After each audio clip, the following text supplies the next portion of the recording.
are still looking into what might have caused this shocking incident. The council members were all wearing Biotechnica-provided devices. The corporation's representatives have, as yet, refused to comment. Our reporter is on the scene. We'll have updates on developments as they come to light. Stay with N54 News for the latest. After a disastrous launch, probably one of the most controversial we've seen for a game in a long time, it seems like Cyberpunk 2077 has not only found some much-needed stability, but actual honest-to-goodness success. After multiple patches, several of which have been eye-wateringly massive, over nearly a couple of years, recent months have seen CD Projekt RED's open-world RPG climb back up out of the pit it threw itself in. The last couple of weeks in particular have seen that resurgence hit something of a fever pitch, with Cyberpunk 2077 having been played by over 1 million players each day. Now, comeback stories aren't exactly a rarity for video games these days, at a time when all too often we see games launch in less than optimal condition, only to make improvements and additions over time until they can finally get to a point where they receive genuine and warranted praise from an expanding player base. From Destiny and No Man's Sky to Fallout 76 and Sea of Thieves, and Star Wars Battlefront 2, Rainbow Six Siege to The Division, and much more, we've seen numerous examples of that over the last decade or so. Many have suggested of late that Cyberpunk 2077 now belongs on that list as well, but not only does that seem premature,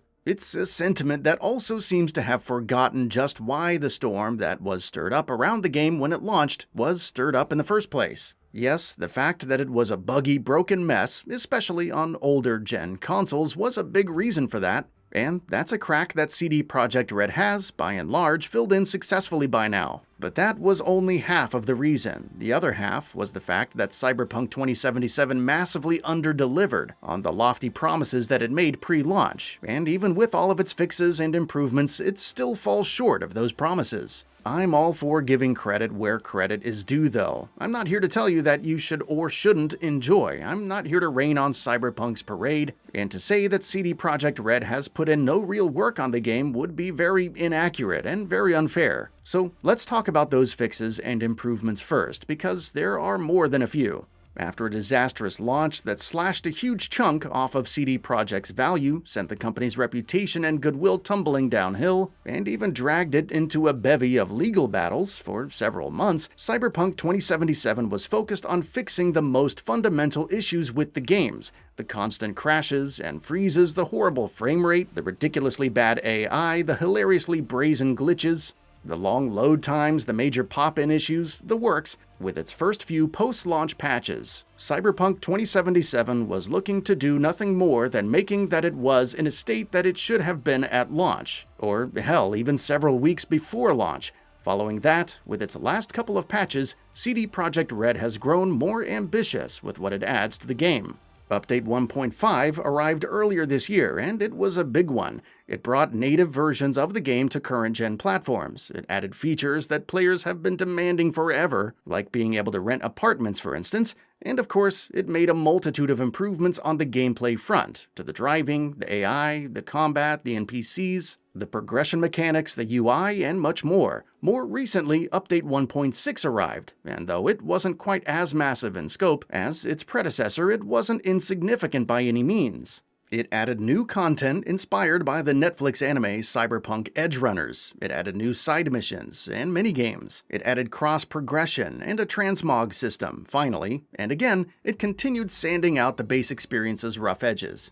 You'd have to have unreasonably high expectations to say that CD Projekt RED hasn't done a solid enough job with all of the aforementioned state. In its current state, Cyberpunk 2077 looks great, runs well, and in terms of design, gameplay mechanics, and content, it is a fun, decent game. Given where it started out when it launched in December of 2020, that's not exactly a small achievement, especially when you consider the fact that, all too often, developers and publishers are all too happy to cut their losses and dump a failed product when they've suffered a bad launch. Just look at Anthem as an example. So yes, CD Projekt RED absolutely deserves credit for not abandoning Cyberpunk 2077 and for making sure that it got to where it is right now. One could argue that not putting in the work they did would have been even worse for the company and would have done their already severely damaged reputation no favors, and probably may have had short and long-term financial consequences. But the reasons are what they are. The fact of the matter remains, they committed to fixing Cyberpunk 2077 and they succeeded in making sure that it becomes, at the very least, a fun game that's, playable and not completely broken. Nothing will take away from that. With that out of the way, with credit having been given where it's due, let's turn back the clock to before the game launched. CD Projekt RED hyped Cyberpunk 2077 to hell and back. It was going to be the next big thing, a major step forward for games, for storytelling and interactivity and immersion in the medium, to the extent that it would even eclipse the achievements of their 2015 title, The Witcher 3. Quite often, in cases like these, the hype surrounding a game isn't the developer or publisher's fault, and can be attributed to overexcited fans. But in the case of Cyberpunk 2077, CD Projekt very much played into that hype knowingly, literally for years on end. And that was what millions paid for when they bought the game. That was what many thought they were going to expect. Because why wouldn't they? That was what CD Projekt RED promised. Cyberpunk 2077 has made huge leaps over what it was when it first released. There's no denying that, but even now, even in its current state, it's not even close to being the game that the management and leadership of CD Projekt RED promised for so long that it would be. They crunched. They overworked their employees, they made lofty promises that they were well aware they had no chances of keeping, and they massively under-delivered.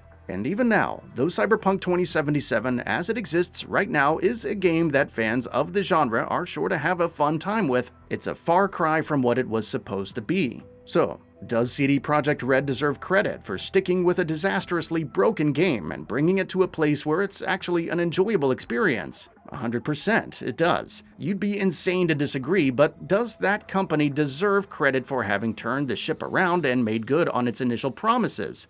Not so much. To do that, you need to have a trajectory that's similar to something like No Man's Sky, another game that massively under-delivered at launch, but thanks to years of support is now miles better than the revolutionary experience that Sean Murray and Hello Games promised all those years ago. Or Rainbow Six Siege, or Sea of Thieves. Cyberpunk 2077 is not there yet, not even close. Again, this isn't about raining on anyone's parade, it's about not forgetting the context surrounding the game's launch, because, after all, it's exactly because of the many times that similar failures have either been forgotten or forgiven with games in the past that more failures continue to happen.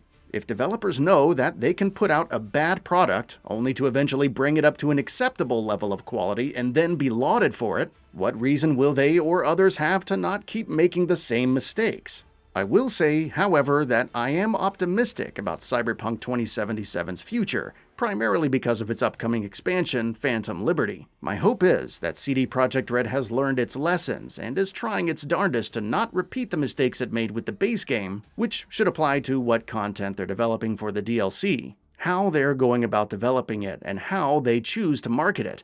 There's also the fact that Phantom Liberty is not going to launch for PS4 and Xbox One, and being severely constrained by the underpowered and outdated hardware of previous-gen consoles was partly why Cyberpunk 2077 had the issues it did. Who knows, maybe Phantom Liberty will be able to deliver the sort of experience that we were hoping the base experience would be.